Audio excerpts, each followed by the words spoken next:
আসসালামু আলাইকুম সবাইকে। কি অবস্থা সবার? আশা করি সবাই অনেক ভালো আছো। আমি মোহাম্মদ আশিকুল ইসলাম, পড়াশোনা করছি ঢাকা ইউনিভার্সিটিতে। আজকে আমরা যে অধ্যায়টা নিয়ে পড়াশোনা করব সেটা হচ্ছে আমাদের সেকেন্ড পেপারের ফার্স্ট অধ্যায়, অর্থাৎ পরিবেশ রসায়ন। পরিবেশ রসায়ন অধ্যায়টা সেকেন্ড পেপারের অধ্যায় মানে আমরা নর্মালি বুঝি আসলে অর্গানিক কেমিস্ট্রি বা আমাদের যে জৈব রসায়ন সেটাকে, বাট এর মধ্যে আসলে আরও 3টা চ্যাপ্টার আছে। পরিবেশ রসায়ন আছে, পরিমাণগত রসায়ন আছে, আমাদের তড়িৎ রসায়ন আছে। এগুলো আসলে ইম্পর্টেন্টের দিক দিয়ে কম না, এদেরও ইম্পর্টেন্স আছে। আর ভার্সিটি ক্র্যাশের ভিতরে আমরা এই চ্যাপ্টারটা যেরকমভাবে পড়তে চলেছি সেটা হচ্ছে এর বেশ কিছুটা টাইপে ভাগ করা থাকবে ইনশাল্লাহ। এই টাইপগুলোতে এক একটাতে তোমাদেরকে এক একটা জিনিস সুন্দর মতন করে ডেলিভার বা এলিভারেট করে বুঝিয়ে দেওয়া হবে।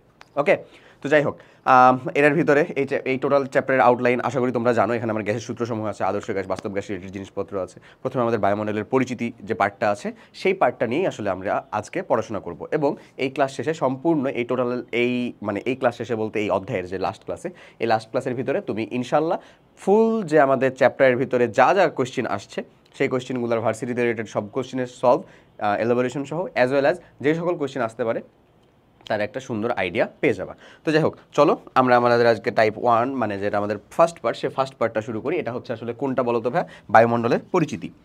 এটা কি আসলে আমাদের বায়ুমণ্ডলের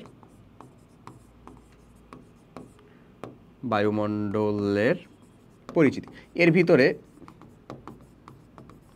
এই বায়ুমণ্ডলের পরিচিতি পার্টটুকু আমাদের সম্পূর্ণই হচ্ছে আসলে বলতে গেলে কোন রিলেটেড পার্ট বলো তো? যে জিনিসটা বলতে চাচ্ছি সেটা হচ্ছে এই বায়ুমণ্ডলের পরিচিতি পার্টটুকু হচ্ছে সম্পূর্ণই আমাদের থিওরিটিক্যাল বেস যে পার্টটা সেটার ভিতরে থাকবে, এবং এখানে আমরা জলোচ্ছ্বাস, সাইক্লোনের এই যে এগুলার যে কারণ, সেই কারণ থেকে শুরু করে বায়ুমণ্ডলের কোথায় কি আছে, কি পরিমাণে আছে সে সম্পর্কিত জিনিসপত্র ইনশাল্লাহ দেখে ফেলবো। তো চলে আসো, প্রথমে আমরা বায়ুমণ্ডল বা অ্যাটমসফিয়ার কাকে বলতেছি? অ্যাটমসফিয়ার বলছি পৃথিবীটাকে যে বায়ুর স্তরটা দিয়ে আবর্তন করা আছে বা যে বায়ুর স্তরটা পৃথিবীটাকে ঢেকে রাখছে সেটাকে আমরা আসলে বায়ুমণ্ডল বলতেছি, তাই না ভাই? ওকে, তো পৃথিবীর চারদিকে অদৃশ্য গ্যাসের যে আবরণী, ভূপৃষ্ঠ থেকে প্রায় 500 কিলোমিটার উচ্চতা পর্যন্ত, কত কিলোমিটার বলো? 500 কিলোমিটার উচ্চতা পর্যন্ত যে বায়ুর স্তরটা আছে সেটাকেই বলতেছি আমরা কি ভাই? বায়ুমণ্ডল বা অ্যাটমসফিয়ার। ক্লিয়ার? ওকে, এখন চলে আসো, এই অ্যাটমসফিয়ারের কিছু মুখ্য উপাদান আছে, কিছু গৌণ উপাদান আছে, আর কিছু ট্রেস এলিমেন্ট আছে। কিছু মুখ্য উপাদান আছে, মুখ্য উপাদান আছে কিছু মুখ্য উপাদান, মানে যেটা আমার বায়ুমণ্ডলে সব থেকে বেশি পাওয়া যায়। মুখ্য উপাদান কে কে ভাই বলো? এই যে একটা হচ্ছে আমাদের নাইট্রোজেন গ্যাস, আর আরেকটা হচ্ছে আমাদের কি এবং আরেকটা হলো আমাদের এই অক্সিজেন গ্যাস। নাইট্রোজেন গ্যাসের পরিমাণটা কত? সব থেকে বেশি 78.09%। অক্সিজেন গ্যাসের পরিমাণটা কত? 20.94%, প্রায় 21%। এবং এর থেকে আরেকটু সব থেকে কম আছে কি? কার্বন ডাইঅক্সাইড গ্যাস, সেটা কত? 0.33%। গৌণ উপাদান আছে কিছু ভাই। গৌণ উপাদানটা ভিতরে একটা হচ্ছে তো কার্বন ডাইঅক্সাইড, গৌণ উপাদান কার্বন ডাইঅক্সাইড একটা, আর আরেকটা হচ্ছে আমাদের আর্গন। এই দুইটাকে বলতেছি আমরা গৌণ উপাদান। এবং আরেকটা পার্ট আছে মুখ্য উপাদান, গৌণ উপাদান, এবং আরেকটা হচ্ছে ট্রেস এলিমেন্ট, যা খুবই অল্প পরিমাণে পাওয়া যায়। সেগুলো হচ্ছে বিভিন্ন কাইন্ড অফ আয়ন এদেরকে, অথবা আরও অনেক যে গ্যাসগুলো আছে তাদেরকে, সেগুলোকে বলতেছি আমরা ট্রেস এলিমেন্ট। ওকে, তো এখানে দেখো একটা কথা বলা, সেটা হচ্ছে বায়ুমণ্ডলের গ্যাসীয় পদার্থের মোট ভর প্রায় 5 × 10⁻18 কেজি। বায়ুমণ্ডলের মোট ভর, গ্যাসীয় পদার্থ যতগুলো আছে তাদের মোট ভরটা কত? 5 × 10⁻18 কেজি, অথবা যদি আমরা এটাকে টনে প্রকাশ করি তাহলে 5 × 10⁻15 টন। ওকে, 18 কেজি, অথবা কি করছে এটারে টনে ওভাবে রেখে দিছে। আচ্ছা, এটা হচ্ছে আমাদের 18, এটা টোনের বিষয়টা অবশ্যই ভুল হয়েছে। টোনের বিষয়টাতে এখানে কত যাবে বলো তো? 1000। তাহলে 1000 হইলে এটা 18 হবে না, এটা হবে হচ্ছে আমাদের 15। জানি আমরা 1 কেজি মানে 1 টন সমান কত? 1000 কেজি না? তাহলে এটা হবে হচ্ছে আমাদের 15। ওকে, এরপরে চলে আসো, বায়ুমণ্ডলের চাপ প্রতি 1 বর্গ ইঞ্চিতে কত? এটা পাউন্ড ইউনিটে দেওয়া, তোমাদের রিডিং দিতে হবে, আর এক্সট্রা কিছু না। প্রতি বর্গ সেন্টিমিটারে কত ভাই? 1.33 কেজি মাত্র। ওকে, পৃথিবীর বর্তমানে গড় তাপমাত্রার ভ্যালুটা একটু জেনে রাখা দরকার, এটা ইম্পর্টেন্ট। কত? 15 ডিগ্রি সেলসিয়াস প্রায় গড় তাপমাত্রা। কিন্তু গড় তাপমাত্রা কেন এত বলা হচ্ছে? কারণ নর্মাল আমাদের বায়ু টেম্পারেচার যেটা যেটা আমরা এখন এখানে ফিল করছি সেটা হচ্ছে একেবারে সর্বনিম্ন স্তরে। সর্বোচ্চ স্তরে যেতে গেলে একেবারে সেখানে কিন্তু অনেক অনেক বেশি তাপমাত্রা আছে। যদিও আমরা যে 4টা স্তরে ভাগ করি সেই 4টা স্তর আমি তোমাদেরকে দেখাবো এখানে এবং ইলাবোরেট করে বুঝাবো যে কোন স্তরে কীরকমভাবে চেঞ্জ হচ্ছে, ল্যাপস রেটটা কীরকম হচ্ছে, যাবতীয় কিছু।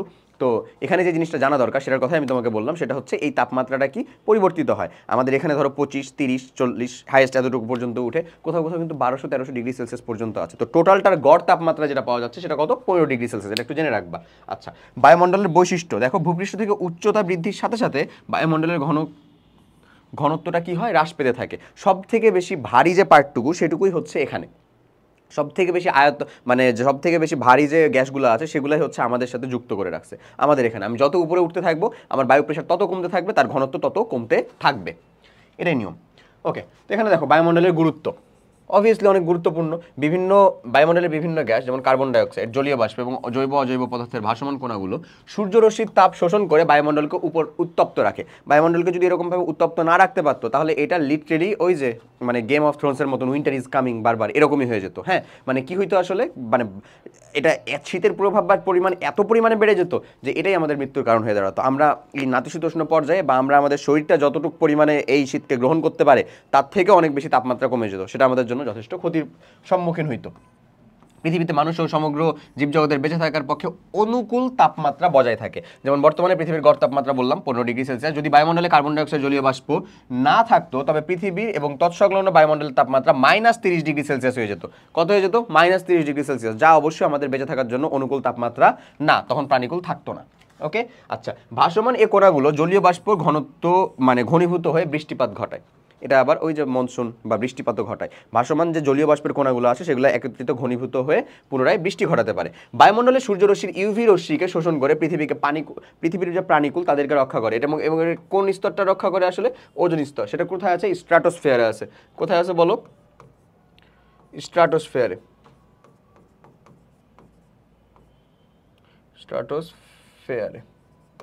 স্ট্র্যাটোস্ফিয়ারের ভিতরে আছে কে? ওজোন স্তর।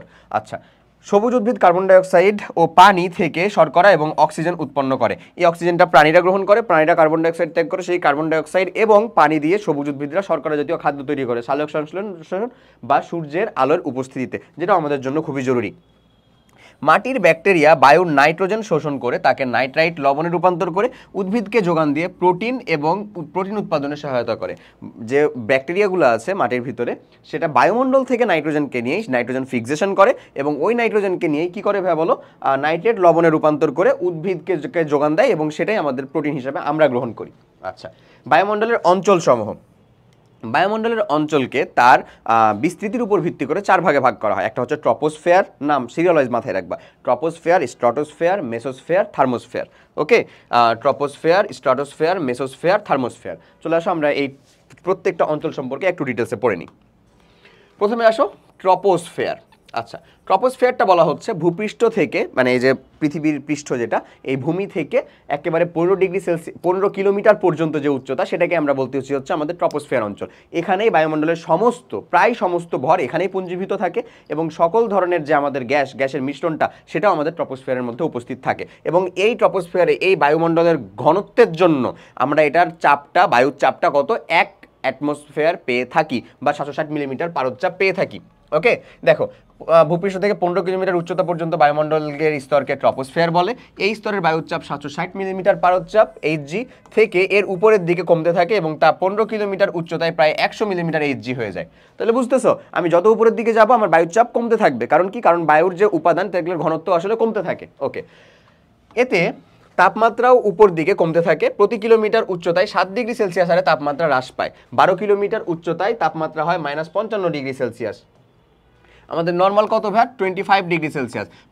প্রতি ডিগ্রি সেলসিয়াস মানে প্রতি কিলোমিটার তাপমাত্রা হ্রাস পাচ্ছে কতটুকু করে? 7 ডিগ্রি সেলসিয়াস করে। ওকে, এবং আমার যখন হচ্ছে যে আমি 12 কিলোমিটার উচ্চতায় চলে যাচ্ছি সেখানে তাপমাত্রা হচ্ছে এই ট্রপোস্ফিয়ারেই, কিন্তু মানে ভূমি থেকে 12 কিলোমিটার উচ্চতাতেই তুমি -55 ডিগ্রি সেলসিয়াস তাপমাত্রা পাবা। এটাই বলতেছে হচ্ছে ট্রপোস্ফিয়ারের একটা বৈশিষ্ট্য। ওকে, তো এটা হচ্ছে নর্মাল একেবারে ভূমিতে। আর যত উপরে উঠতেছি তাপমাত্রা আমার কমতে থাকতেছে। প্রতি 1 ডিগ্রি সেলসিয়াস মানে প্রতি 1 কিলোমিটারে আমার 7 ডিগ্রি সেলসিয়াস করে তাপমাত্রা কমতেছে। কথা এটাই। ওকে, আচ্ছা, তো এখানে একটা জিনিস, সেই জিনিসটাকে এই যে উচ্চতার সাথে যে তাপমাত্রা পরিবর্তন, এটাকেই বলা হচ্ছে ল্যাপস রেট। উচ্চতার সাথে এই জিনিসটা একটু মাথায় রাখবা। উচ্চতার সাথে যখন শিখতেছো তখন এগুলা সহ একটু শিখে ফেলো। হ্যাঁ, উচ্চতার সাথে তাপমাত্রার যে পরিবর্তন, এখানে তাপমাত্রা হ্রাস পাচ্ছে, কোনো কোনো ক্ষেত্রে তাপমাত্রা বৃদ্ধিও পাবে। তো উচ্চতার সাথে তাপমাত্রার পরিবর্তনকেই বলতেছি আমরা পরিবর্তন বা আসলে কমাটাকেই বলি হচ্ছে আমরা ল্যাপস রেট। কমা না দেই, আমরা শুধু পরিবর্তন দিই। পরিবর্তন তাকে কি বলা হয় বলো? Lapse rate. আচ্ছা, ল্যাপস রেটটা দুই ধরনের হতে পারে, দুই ধরনের না, এক্স্যাক্টলি 3 ধরনের হয়, বাট আমরা 2 ধরনের পড়লেই আনাফ আমাদের জন্য। ভার্সিটিতে হতো তখন 3 ধরনের পড়বা, মানে 0 ল্যাপস রেটও তুমি পেতে পারো। আচ্ছা, তো একটা হতে পারে হচ্ছে ভাই ধনাত্মক, একটা হতে পারে হচ্ছে আমাদের ঋণাত্মক। আচ্ছা, তো কোনটা কি আসলে?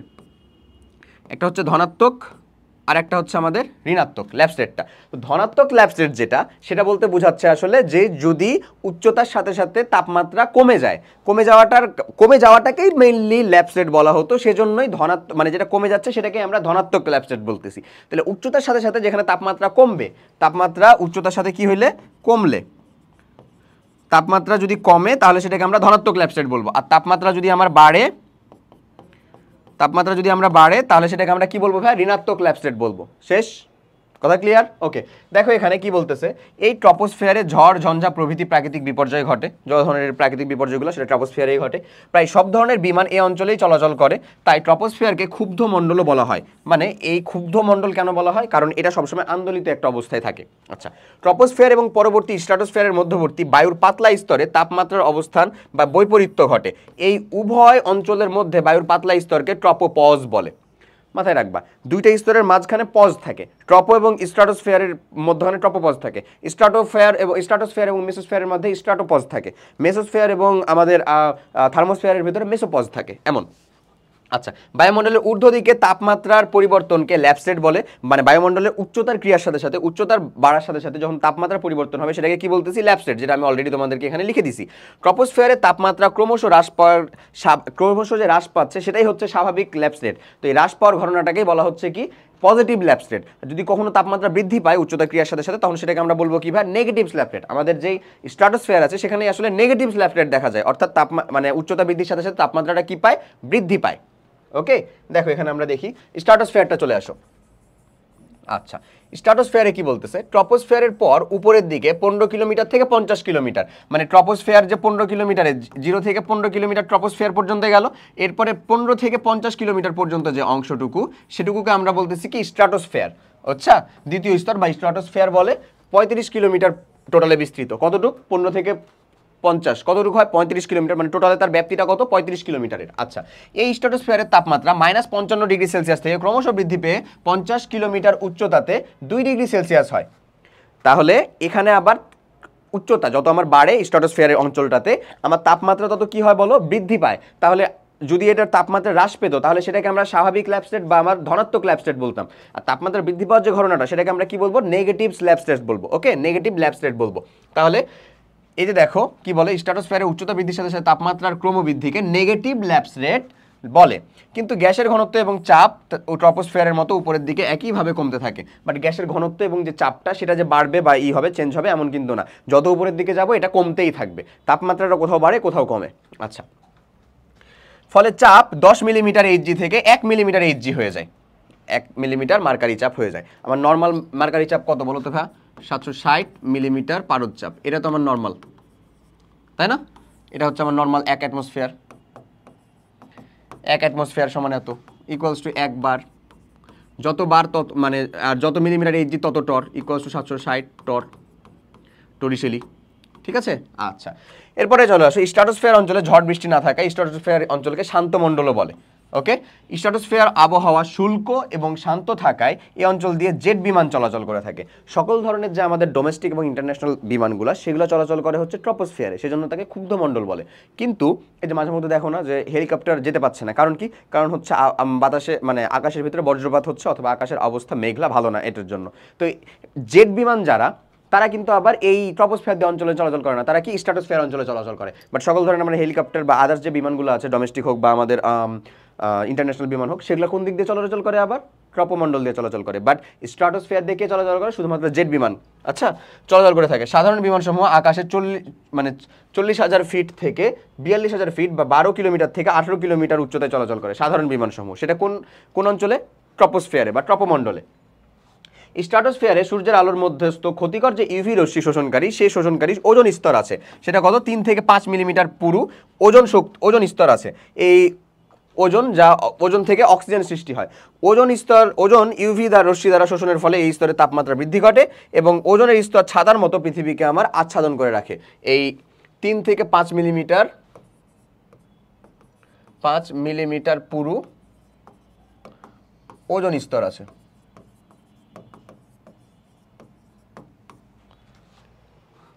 কথা ক্লিয়ার? ওকে, এরপরে চলে আসো মেসোস্ফিয়ার। মেসোমণ্ডলের ভিতরে আমরা চলে যাই। তাহলে আমরা দেখলাম অলরেডি আমাদের যে ট্রপোস্ফিয়ার ছিল সেটা আমার 15 কিলোমিটার পর্যন্ত বিস্তৃত এবং সেখানে আমার পজিটিভ ল্যাব স্টেট আছে, মানে উচ্চতা বৃদ্ধির সাথে সাথে আমার তাপমাত্রাটা আসলে কমতে থাকে। আচ্ছা, এবং চাপ এবং ঘনত্বের দিকে আমরা সিম্পল, চাপ আর ঘনত্ব উচ্চতার সাথে সাথে কমবেই, এটা ট্রপো হোক, স্ট্রাটোস্ফিয়ার হোক, যে ফেয়ারই হোক না কেন। এবং এই ট্রপোমণ্ডলকে আমরা কি বলতেছি? শান্ত মানে ক্ষুব্ধমণ্ডল বলতেছি। এখানে আমার সকল ধরনের বিমানরা চলাচল করতেছে। এখানে আমাদের বায়ুর সর্বোচ্চ পরিমাণে চাপ থাকে, সর্বোচ্চ পরিমাণ আমার ঘনত্ব থাকে বায়ুর, এবং এখানে আমার যে সংযুক্তিটা সেটাও সর্বোচ্চ পরিমাণে থাকে। স্ট্রাটোস্ফিয়ারের দিকে যদি আমরা যাই তাহলে দেখতে পাবো সেখানে স্ট্রাটোস্ফিয়ারটাতে কি ছিল? 15 থেকে 50 কিলোমিটার ছিল এবং এখানে আমার নেগেটিভ ল্যাব স্টেট ছিল, অর্থাৎ উচ্চতা বাড়ার সাথে সাথে তাপমাত্রাটা আমার কি হয়েছিল? বৃদ্ধি পাচ্ছিল। এমন এটাকে আমরা শান্ত মণ্ডল বলি স্ট্রাটোস্ফিয়ারের ভিতরে। এবং স্ট্রাটোস্ফিয়ারের ভিতরে আরেকটা মোস্ট ইম্পর্টেন্ট ইস্যু হচ্ছে ওজোন স্তর। 3 থেকে 5 মিলিমিটার পুরু ওজোন স্তর আছে এখানে। ওকে, বায়ুমণ্ডলের তৃতীয় স্তর হলো 50 কিলোমিটার থেকে 85 কিলোমিটার। এটা হচ্ছে আমাদের কি? মেসোস্ফিয়ার। 50 থেকে কি ভাইয়া? 85 কিলোমিটার। ওকে, এবং এই স্তরে আবার তাপমাত্রার উল্টা কাজটা ঘটবে, অর্থাৎ তাপমাত্রা পুনরায় এখানে হ্রাস পাবে। অর্থাৎ আমরা যে দেখছিলাম স্ট্রাটোস্ফিয়ার এবং মেসোস্ফিয়ারের মধ্যখানে যে পজ বা অংশটুকু থাকবে সেটাকে আমরা স্ট্র্যাটোপজ বলবো। আমরা যেমন ট্রোপোস্ফিয়ার এবং স্ট্রাটোস্ফিয়ারের ভিতরে ট্রোপোপজ দেখছিলাম, ঠিক এরকমই স্ট্রাটোস্ফিয়ার এবং মেসোস্ফিয়ারের ভিতরে স্ট্রাটোপজ আছে, পাতলা অবস্থান্তর বায়ুস্তর আছে। এই স্থান থেকে শুরু করে পূর্ব দিকে মানে বিপরীত নিয়মে পুনরায় তাপমাত্রা হ্রাস পেতে থাকে। তাপমাত্রা হ্রাস মানে কি ভাইয়া?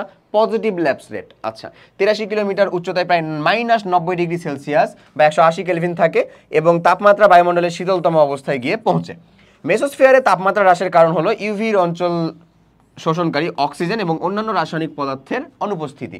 মানে ইউভি যখন শোষণ করতেছিল আমার যে ওজোন মণ্ডলটা, ওজোন স্তরটা, এটা কোথায় ছিল? স্ট্রাটোস্ফিয়ারে। সেজন্য সেখানে তাপমাত্রা বৃদ্ধি পাইছিল বা সেখানে নেগেটিভ ল্যাব স্টেট ছিল। কিন্তু যেহেতু এখানে এরকম কোনো অঞ্চল নাই, কোথায় নাই? মেসোস্ফিয়ারে নাই। দ্যাটস ওয়াই এখানে কোনো তাপমাত্রা শোষিত হয় না, তাপ শক্তি শোষিত হয় না। দ্যাটস ওয়াই এখানকার তাপমাত্রাটা বৃদ্ধি পায় না। ট্রপোস্ফিয়ারের মতো মেসোস্ফিয়ারের তাপমাত্রা ক্রমহ্রাসের ঘটনাটাকে পজিটিভ ল্যাব স্টেট বলে। অলরেডি বলে ফেলছি। আচ্ছা, মেসোস্ফিয়ারের শেষ প্রান্তে রয়েছে মেসোপজ নামক পাতলা অবস্থান্তর বায়ুস্তর। এরপরে রয়েছে আয়োনোস্ফিয়ার বা থার্মোস্ফিয়ার। তাহলে আয়োনোস্ফিয়ার বা থার্মোস্ফিয়ার রয়েছে আসলে এই 85 থেকে 500 কিলোমিটার পর্যন্ত।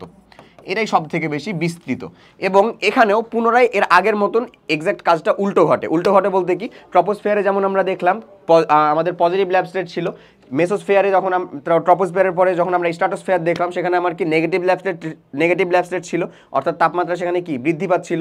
আমরা এগেন মেসোস্ফিয়ারে এসে দেখলাম কি ভাইয়া? পজিটিভ ল্যাব স্টেট, অর্থাৎ উচ্চতার সাথে তাপমাত্রা কি হচ্ছে? কমছে বা হ্রাস পাচ্ছে। কিন্তু যখন আমরা থার্মোস্ফিয়ার দেখব সেখানে আবার এক্স্যাক্ট এর উল্টো দেখব। মানে এখানে দেখতে পাবো হচ্ছে কোন ল্যাব স্টেট আছে বলো? এখানে আছে আবার হলো যে আমরা অলরেডি দেখলাম, মানে প্রথমটার বিপরীত পরেরটা, পরেরটার বিপরীত পরেরটা, তারপরেরটার বিপরীত তারপরেরটা। অর্থাৎ এখানে কিন্তু আমার পুনরায় তাপমাত্রা বৃদ্ধি পাচ্ছে, তাপমাত্রা বাড়ছে, মানে এটা নেগেটিভ ল্যাব স্টেট আছে। আচ্ছা, চলে আসো দেখি বায়ুমণ্ডলে চতুর্থ স্তর হলো থার্মোস্ফিয়ার। এটা 500 কিলোমিটার উচ্চতা পর্যন্ত বিস্তৃত। মানে 85 কিলোমিটার তো আমার শেষ হয়ে গেছিল। এটা 85 থেকে যে 500 কিলোমিটার পর্যন্ত উচ্চতা আছে সেটাকে আমরা বলতেছি কি? এটা। এই স্তরে বিপরীতভাবে তাপমাত্রা -93 ডিগ্রি সেলসিয়াস থেকে বৃদ্ধি পেয়ে থার্মোস্ফিয়ারের সৌর বিকিরণের মাত্রার উপর নির্ভর করে 427 কেলভিন বা 700 থেকে 1727 ডিগ্রি সেলসিয়াস বা কত বলতে পারি আমরা 2000 কেলভিনের মধ্যে পরিবর্তিত হয়। থার্মোস্ফিয়ারে আলোর শক্তি যেমন উচ্চ শক্তি সম্পূর্ণ ইউভি রশ্মি, ল্যামডার ভ্যালু যাদের হচ্ছে 200 ন্যানোমিটারের থেকে কম, এবং গ্যাসীয় অণুর বিয়োজন ও ইলেকট্রন স্থানান্তরের ফলে বিভিন্ন ধনাত্মক আয়ন এবং পরমাণুর অণুর মিশ্রণ থাকে, তাই এই অঞ্চলকে আয়নোস্ফিয়ারও বলা হয়। এই থার্মোস্ফিয়ারের অপর নাম আর একটা কি বলো ভাইয়া? আয়নোস্ফিয়ার। এই অঞ্চল থেকে বিভিন্ন ধনাত্মক আয়ন যেমন nitrogen plus, oxygen plus, নাইট্রোনিয়াম plus, hydrogen plus, helium plus ion ইত্যাদি থাকে। এর উপরের দিকে রয়েছে মানে এই 500 কিলোমিটারের উপরের যে পার্টটুকু সেটুকু বলতেছি আমরা এক্সোস্ফিয়ার। এক্সোস্ফিয়ারে হাইড্রোজেন এবং হিলিয়াম গ্যাসের পরিমাণ বেশি থাকে। এক্সোস্ফিয়ারের উপর দিকে রয়েছে হচ্ছে চৌম্বকোস্ফিয়ার। প্রোটন এবং ইলেকট্রনের চৌম্বক ক্ষেত্রের সমন্বয়ে সৃষ্ট এই চৌম্বক ক্ষেত্র বায়ুমণ্ডলকে ঘিরে রাখে। আচ্ছা দেখো আমাদের সুন্দর মতন আমরা যা যা পড়লাম এতক্ষণ ইন ডিটেলস সেটা সুন্দর করে স্লাইডের মতন এখানে রিপ্রেজেন্ট করা আছে। তো মানে একেবারে একটা টেবিল দিয়ে রিপ্রেজেন্ট করা আছে। এই রিপ্রেজেন্টেশনে দেখো বায়ুমণ্ডলের 4টা অঞ্চলই তোমাকে দেওয়া আছে। কি কি অঞ্চল ভাই? ট্রপোস্ফিয়ার, স্ট্রাটোস্ফিয়ার, আমাদের মেসোস্ফিয়ার এবং থার্মোস্ফিয়ার। ট্রপোস্ফিয়ার কত থেকে কত? 0 থেকে বা ভূপৃষ্ঠ থেকে আমাদের 15 কিলোমিটার পর্যন্ত যে উচ্চতাটা সেটার ভিতরে কি আছে? আসলে ট্রপোস্ফিয়ার আছে।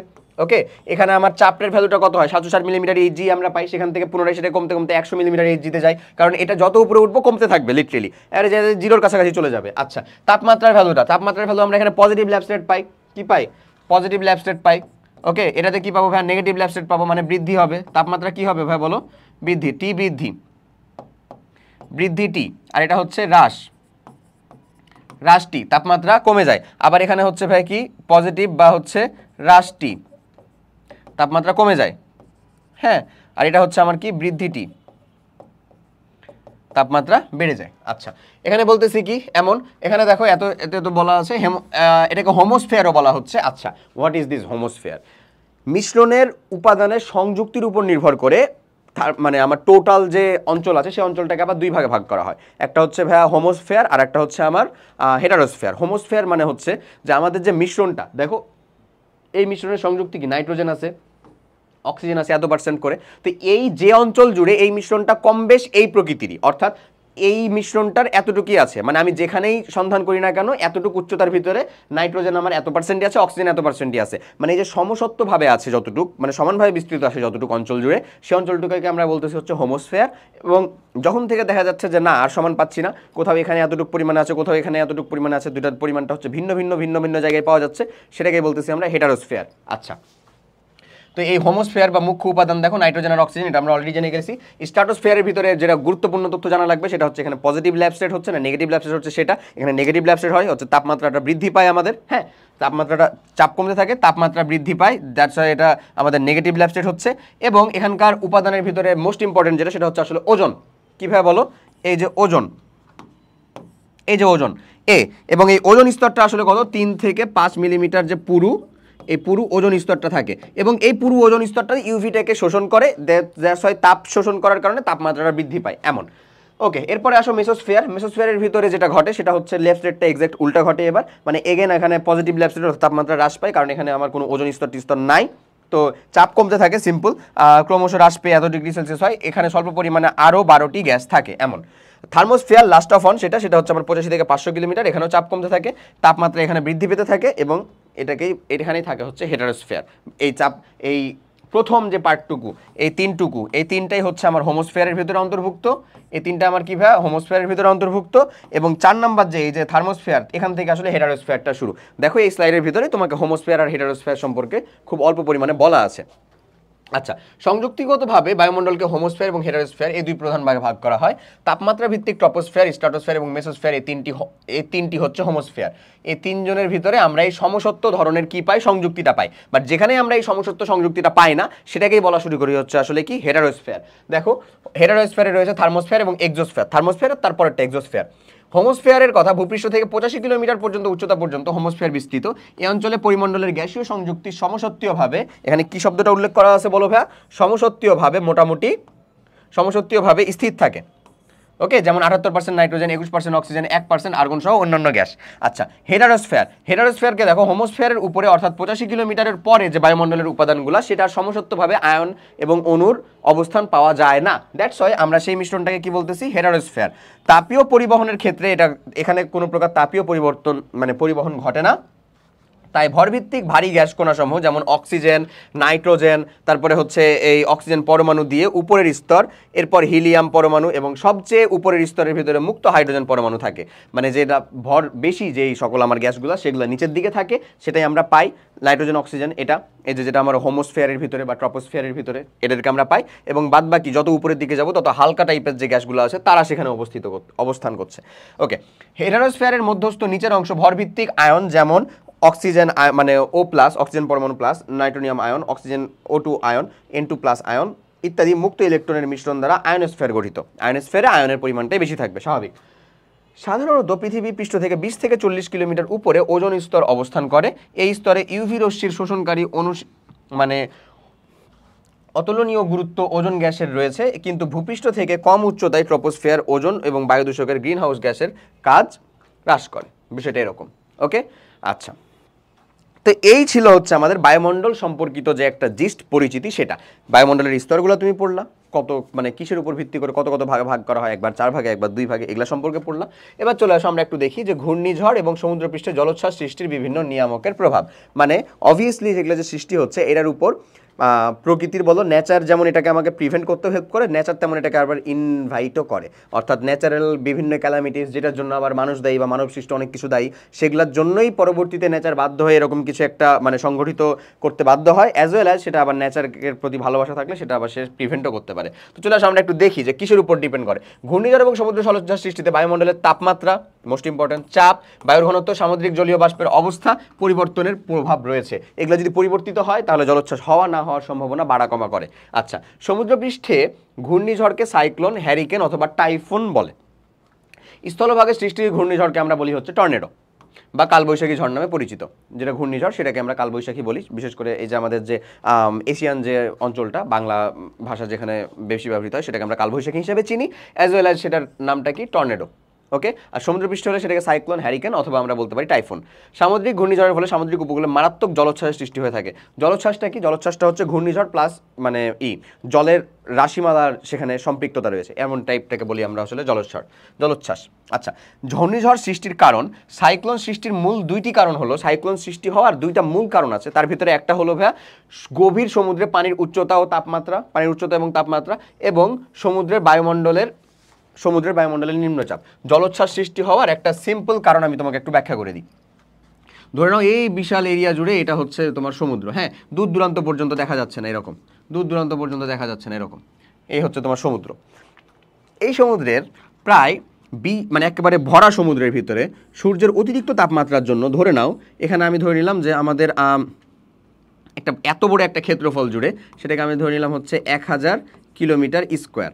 এত ক্ষেত্রফল জুড়ে ওখানে যে বায়ুটা ছিল সেটা সূর্যের অতিরিক্ত তাপমাত্রার জন্য উত্তপ্ত হয়ে ওই বায়ুটা মনে করো উড়ে গেল, ওই বায়ুটা ধরে নাও উড়ে গেল। হ্যাঁ, সূর্যের অতিরিক্ত তাপমাত্রার জন্য ওই বায়ুটা মনে করো না উড়ে গেল, ওখানকার বায়ু। তাহলে এখানে এখন কি হয়ে গেল? এই জায়গাটা কি হয়ে গেল বলো? বায়ু শূন্য হয়ে গেল। এখন তুমি উত্তর দাও, প্রকৃতি কি বায়ুশূন্য অবস্থা পছন্দ করে? বলো। অবভিয়াসলি উত্তরটা হচ্ছে না, প্রকৃতি বায়ুশূন্য অবস্থা পছন্দ করে না, বা ফাঁকা জায়গা আসলে প্রকৃতি পছন্দ করে না। তখন যেটা হয়, এই ফাঁকা জায়গাটা ফিল আপ করার জন্য 1000 কিলোমিটার স্কোয়ার মানে বিশাল বড় একটা জায়গা ফাঁকা, তো এই ফাঁকা জায়গাটা ফিল আপ করার জন্য দূর দূরান্ত থেকে বায়ু প্রবল গতিতে এসে এই ফাঁকা জায়গাটা ফিল আপ করার জন্য উঠে পড়ে লাগে, চারিদিক থেকে কিন্তু আসে। ওকে ভাই, তাহলে তুমি চিন্তা করো, চারদিক থেকে যখন এইরকম লেভেলে বায়ু আসতেছে, তো ওই বায়ুটার সাথে যে পানির স্তরটা যুক্ত, ওই পানিটাও কোথাও আসতেছে, অবভিয়াসলি যুক্ত হবে। তো এই যে প্রবল বেগে বায়ু এখানে এটাকে ফাঁকা জায়গাটাকে ফিল আপ করার জন্য চলে আসা, এইটারই লব্ধি যদি আমাদের মানে উপকূলের দিকে চলে আসে, তাহলে আসলে আমরা ঘূর্ণিঝড়টাকে ফিল আপ করি। কিন্তু এরকম ছোট ছোট ঘটনা কিন্তু সমুদ্রে মানে অহরহ ঘটতেই আছে। তো এখন এই প্রবল বেগে বায়ুর সাথে যদি জলটা মিশে যদি জলও প্রবল বেগে আসা শুরু করে, তখনই সেটাকে আমরা বলি আসলে হচ্ছে ভাই আমাদের জলোচ্ছ্বাস। বুঝা গেছে কনসেপ্টটা? জলোচ্ছ্বাস। ওকে, এমন। আচ্ছা, ওকে, এরপরে দেখো যেটার কথা বললাম,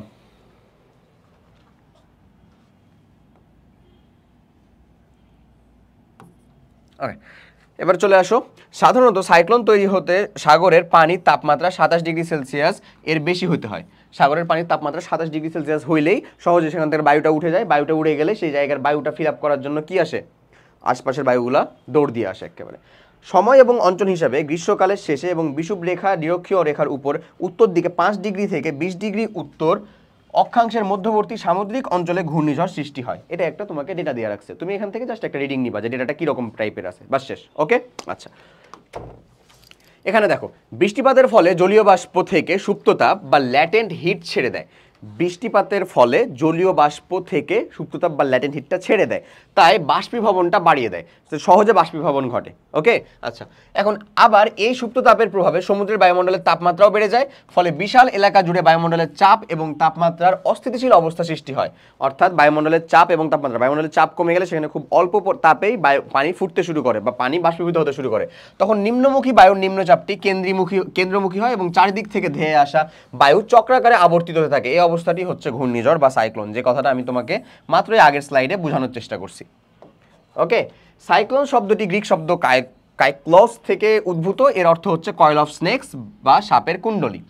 সাইক্লোনের গতিবেগ কমপক্ষে প্রতি ঘন্টায় 63 কিলোমিটার, এটা একটা জিনিস মাথায় রাখবা, 63 কিলোমিটার বা 40 মাইল হতে হয়। ওকে, এখন দেখো সামুদ্রিক জলোচ্ছ্বাস সৃষ্টি। ঢেউয়ের উচ্চতা 100 ফুট পর্যন্ত উঁচু এবং ঘন্টায় গতিবেগ 500 মাইলেরও বেশি হতে পারে। সমুদ্রতলের ভূমিকম্প, ভূমিধস, আগ্নেয়গিরির অগ্নুৎপাতের ফলেও সামুদ্রিক জলোচ্ছ্বাসের সৃষ্টি হতে পারে। এরূপ জলোচ্ছ্বাসকে সুনামি বলে। কি মানে যদি সমুদ্রতলে ভূমিধস অথবা আগ্নেয়গিরির অগ্নুৎপাতের মাধ্যমে এই জলোচ্ছ্বাস সৃষ্টি হয় সেটাকে বলি আমরা সুনামি। সুনামি বানানটা কি রে? সুনামি, টি দিয়ে শুরু, তাই না? মাথায় আসলো, তার জন্য দেখা সুনামি বানান তোমার ইনশাল্লাহ কেমিস্ট্রিতে অন্তত অ্যাডমিশনে আসবে না। আচ্ছা, কথা ক্লিয়ার? আশা করি বুঝতে পারছো এই বিষয়টা। এবার চলে আসো গ্যাস রিলেটেড আমরা একটু পড়াশোনা করি। গ্যাস হচ্ছে পদার্থের ওই অবস্থা যেখানে আন্তঃআণবিক দূরত্ব, একটা মলিকুলের ভিতরে আন্তঃআণবিক দূরত্ব সর্বোচ্চ থাকে এবং আন্তঃআণবিক আকর্ষণ বলটা সর্বনিম্ন থাকে। মানে গ্যাস যে অবস্থাটা সেটাকে আমরা আণবিক তত্ত্ব দিয়ে বলতে পারি যে আণবিক যে দূরত্ব সেটা থাকে হচ্ছে সর্বোচ্চ, আন্তঃআণবিক যে বল সেটা থাকে হচ্ছে কত ভাই? সর্বনিম্ন। এই অবস্থাটাকে আমরা বলবো কি? গ্যাসীয় অবস্থা। ওকে, আচ্ছা সাধারণত তাপমাত্রা ও চাপে পদার্থের একটি ভৌত অবস্থা। এই অবস্থায় আন্তঃআণবিক আকর্ষণ বল অপেক্ষা অনুসময়ের স্থানান্তর গতি অধিক হয়ে থাকে, যেমন হাইড্রোজেন গ্যাস।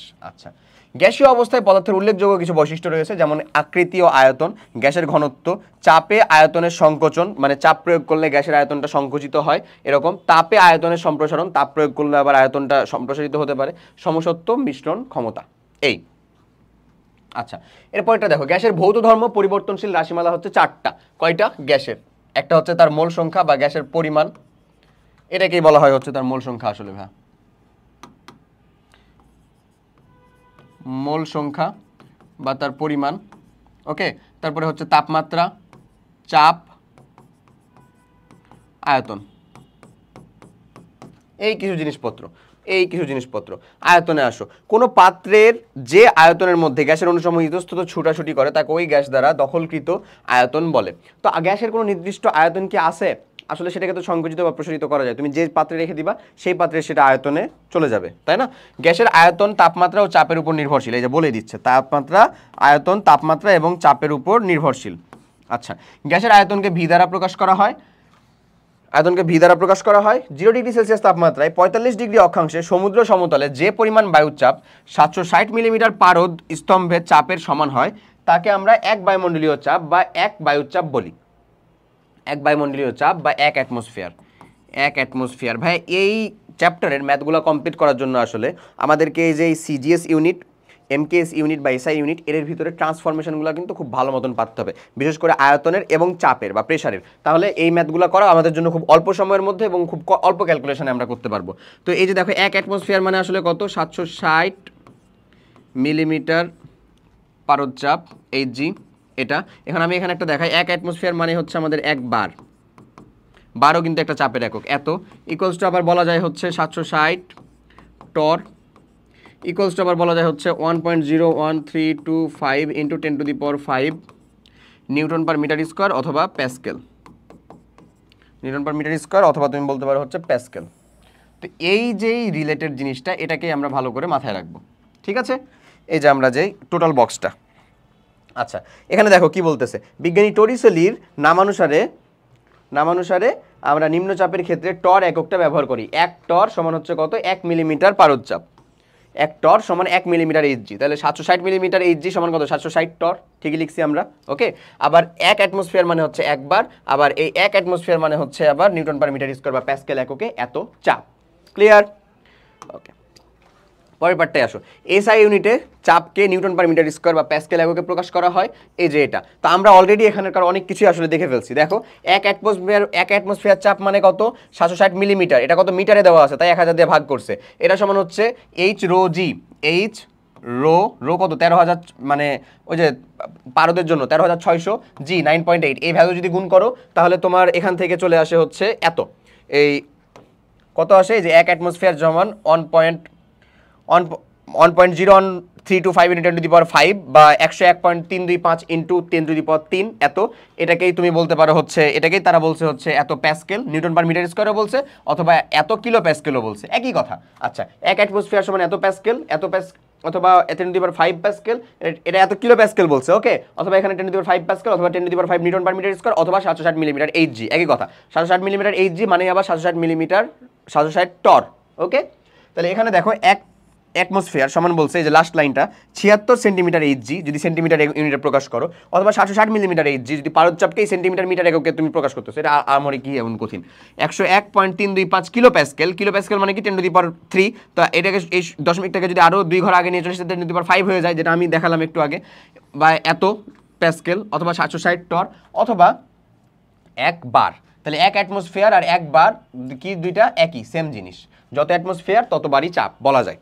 আচ্ছা, দেখো 1 মিটার কিউব সমান কত আসলে? 10⁻³ ডেসিমিটার কিউব। ডেসিমিটার কিউব মানে হচ্ছে লিটার। 1 ডেসিমিটার কিউব সমান 1 লিটার, বিষয়টা এরকম। তাহলে 10⁻³ ডেসিমিটার কিউব মানে 10⁻³ লিটার। 1 লিটার সমান হচ্ছে 1000 ml। যত ml ততই সেন্টিমিটার কিউব, ততই আবার সিসি। সিসিও যদি বলো একই কথা, সিসি মানে হচ্ছে centimetre cube, cubic centimetre. Clear? Okay, তো এই ট্রান্সফরমেশনগুলো জানা বা ধরতে পারা আমাদের জন্য খুবই খুবই খুবই জরুরি। এগুলো ধরতে পারলে আমরা খুব সহজে এই ভ্যালুগুলোকে কমপ্লিট করতে পারবো, উত্তর নিয়ে আসতে পারবো। আচ্ছা, বর্তমান সেলসিয়াস স্কেলে ঋণাত্মক মানকে ধনাত্মক মানে পরিবর্তন করার জন্য আমরা তাপমাত্রাকে পরম স্কেলে নেই, অর্থাৎ কোন স্কেলে নিব আমরা? কেলভিন স্কেলে। ওকে, নতুন স্কেল পরিবর্তিত হয়েছে, এটাকে তাপমাত্রার কেলভিন স্কেলও বলা হয়। এই কেলভিন স্কেলের তাপমাত্রা মানে হচ্ছে সেলসিয়াস স্কেলের তাপমাত্রার সাথে 273কে আমরা যোগ করে দিব, শেষ। ওকে, আমরা এই পার্টটুকু দেখে ফেলি। এই পার্টটা হচ্ছে গ্যাস এবং বাষ্পের মধ্যে আমাদের পার্থক্য। গ্যাস এবং বাষ্পের মধ্যে আমাদের পার্থক্যকরণ যে পার্টটা, সেটা হচ্ছে এখানে গ্যাস এবং বাষ্প। মাথায় রাখবা মেইন পার্থক্য যে গ্যাসকে তরলীভূত করা যাবে না এবং বাষ্পকে তরলীভূত করা যাবে, অর্থাৎ মানে বাষ্পটাই হচ্ছে গ্যাস হয়ে যায় একটা সংকট তাপমাত্রার উপরে। দেখো পথের যে ভৌত অবস্থায় ন্যূনতম আন্তঃকোণা আকর্ষণ এবং সর্বোচ্চ আন্তঃকোণা ফাঁকা স্থান বা দূরত্ব থাকে এবং এই অবস্থায় আয়তন ও আকৃতির কোনো নির্দিষ্ট থাকে না, তাকে বলা হয় হচ্ছে গ্যাস। সন্ধি বা ক্রান্তি তাপমাত্রার নিচে অবস্থিত গ্যাসীয় অবস্থাকে বলা হয় পদার্থের বাষ্প। তো সন্ধি বা ক্রান্তি তাপমাত্রার নিচে যদি গ্যাস থাকে সেটাকেই বলি হচ্ছে আমরা বাষ্প। আর বাষ্পকে আমরা গ্যাস বলবো যদি সন্ধি বা ক্রান্তি তাপমাত্রার উপরে থাকে। এই সন্ধি বা ক্রান্তি তাপমাত্রাটা কি? ওই টেম্পারেচারের লেভেলটা যে টেম্পারেচারের নিচে কোনো একটা গ্যাসকে চাপ প্রয়োগ করে তরলে পরিণত করা যায়, কিন্তু ওই টেম্পারেচারটা পার হয়ে গেলে ওই গ্যাসকে চাপ প্রয়োগ করে তরলে পরিণত করা আসলে যায় না, এটাই কথা এখানে বলতেছে। আচ্ছা, তরলীকরণ। সন্ধি তাপমাত্রার নিচে এনে চাপ প্রয়োগ করলেই গ্যাস তরলীকরণ করা সম্ভব, আর বাষ্পকে শুধুমাত্র চাপ প্রয়োগ করলেই তরলীকরণ করা সম্ভব। গ্যাসকে যদি আমরা চাই তরলীকরণ করতে, তাহলে সন্ধি তাপমাত্রার নিচে নিয়ে আসতে হবে। সন্ধি তাপমাত্রার নিচে নিয়ে আসলে সেটা বাষ্প হয়ে গেল, আর বাষ্পকে তুমি শুধু চাপ প্রয়োগ করলেই তরলে পরিণত করতে পারবা। ওকে, আচ্ছা, উদাহরণ দেখো, এটা প্রচলিত গ্যাসের নাম। আর জলীয় বাষ্প যেটাকে আমরা বাষ্প নামেই চিনি, ইথানল বাষ্প, ব্রোমিন বাষ্প, HCl বাষ্প, হাইড্রোক্লোরিক বাষ্প, এরকম। ঠিক আছে ভাই? তো এই পার্টটুকুই ছিল হচ্ছে আসলে তোমার বায়ুমণ্ডল